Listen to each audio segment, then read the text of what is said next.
Baiklah, Assalamualaikum warahmatullahi wabarakatuh. Selamat malam dan salam sejahtera untuk kita semua.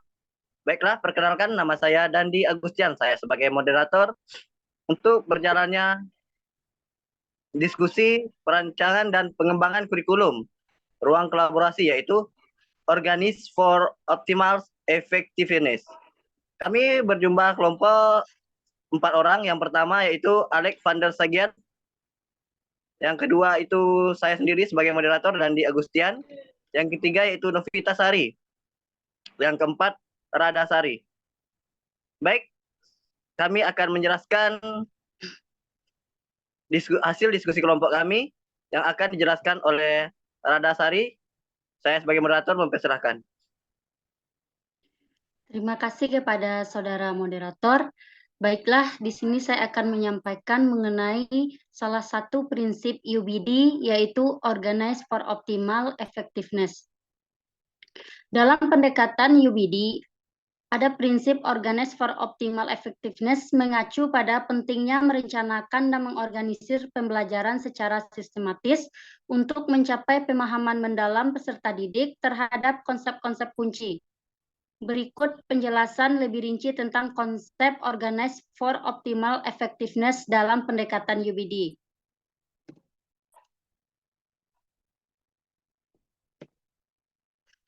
Yang pertama ada perencanaan mundur atau backward design, di mana prinsip utama dari UBD adalah perencanaan mundur. Sebelum merancang aktivitas pembelajaran, guru harus mulai dengan menetapkan tujuan pembelajaran jangka panjang yang jelas. Hal ini melibatkan identifikasi pemahaman yang diharapkan dari peserta didik setelah menyelesaikan unit atau kursus. Dengan menetapkan tujuan terlebih dahulu, guru dapat merancang aktivitas yang tepat untuk mencapai pemahaman tersebut. Yang kedua, pendekatan pada pemahaman mendalam. UBD menekankan pemahaman konsep secara mendalam daripada sekadar mengingat fakta. Oleh karena itu, kegiatan pembelajaran dirancang untuk memungkinkan peserta didik menjelajahi konsep-konsep secara lebih mendalam, membuat koneksi antar ide, dan menerapkan pengetahuan mereka dalam konteks nyata. Sekian yang dapat saya sampaikan, saya kembalikan kepada moderator.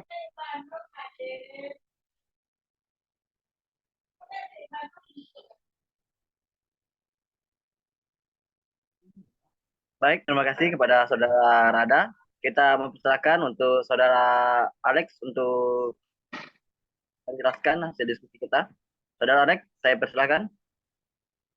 Oke, baik, saya akan menjelaskan mengenai pengorganisasian materi dan pembelajaran, di mana yang pertama pengelompokan konsep inti di materi pembelajaran di organisasi dalam kelompok konsep inti yang saling terkait. Ini membantu peserta didik melihat hubungan antara konsep dan memahami struktur pengetahuan secara menyeluruh. Selanjutnya, urutan pembelajaran yang logis. Materi yang diajarkan dalam urutan yang logis memungkinkan peserta didik membangun pemahaman secara bertahap dan menghindari kebingungan. Keempat, penilaian autentik. Pendekatan UBD mendorong penggunaan penilaian autentik yang mencerminkan situasi dunia nyata. Ini dapat mencakup proyek-proyek penugasan atau penilaian berbasis kerja yang memungkinkan peserta didik menunjukkan pemahaman mereka dengan cara yang relevan. 5. Fleksibilitas. Dalam fleksibilitas dalam pengajaran, guru diundang untuk menjadi fleksibel dalam melaksanakan rencana pembelajaran. Jika peserta didik membutuhkan waktu tambahan untuk memahami suatu konsep, guru dapat menyediakan dukungan tambahan sesuai kebutuhan. Terima kasih. Saya kembalikan ke moderator. Baik, terima kasih Saudaraku Alex. Kita lanjut penjelasan selanjutnya yang akan dijelaskan oleh Saudari Novita. Saya persilahkan.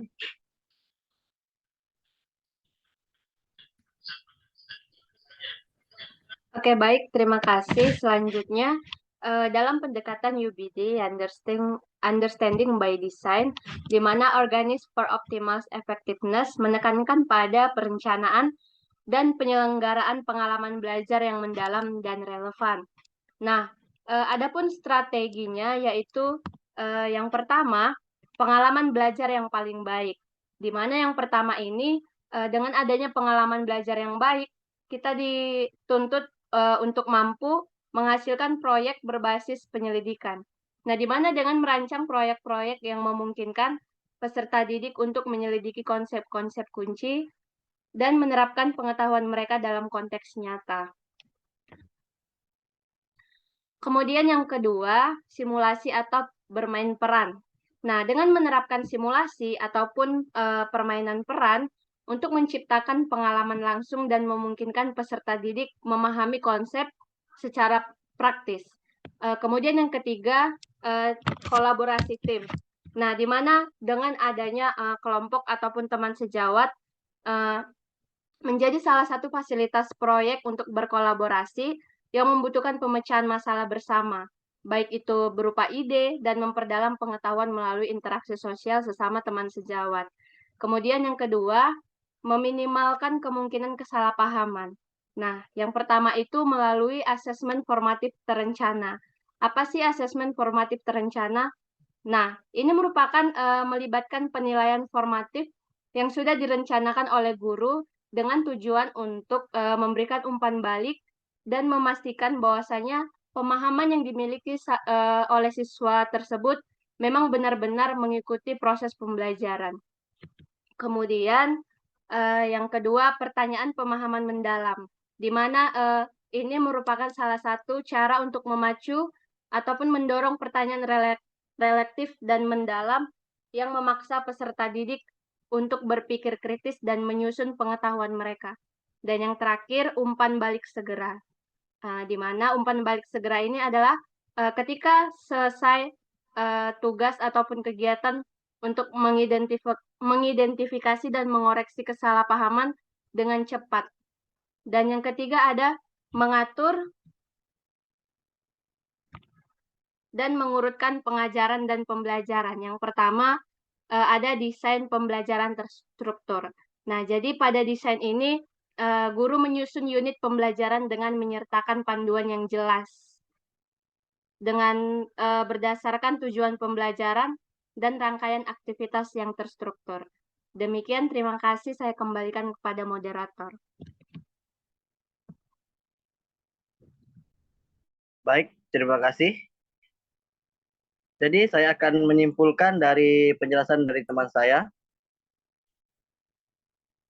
Adapun Organization for Optimal Efficient dalam pendekatan UBD yaitu perencanaan mundur, yang mana adalah perancangan mundur sebelum merancang aktivitas pembelajaran. Guru harus mulai dengan menciptakan tujuan pembelajaran jangka panjang yang jelas.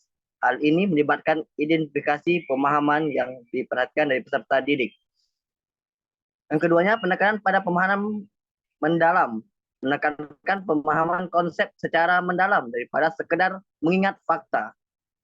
Yang ketiganya itu materi pembelajaran, pengelompokan konsep inti, urutan pembelajaran yang logis, terus penilaian autentik, di mana dalam UBD ini mendorong penggunaan penilaian autentik yang mencerminkan situasi dunia nyata. Ada 3 yang disebutkan tadi dari Novi, yaitu Organize for Optimal Efficiency. Yang pertama, pengalaman belajar yang paling baik. Yang kedua, minimalkan kemungkinan kesalahpahaman. Yang ketiga itu mengatur dan mengurutkan pengajaran dan pembelajaran.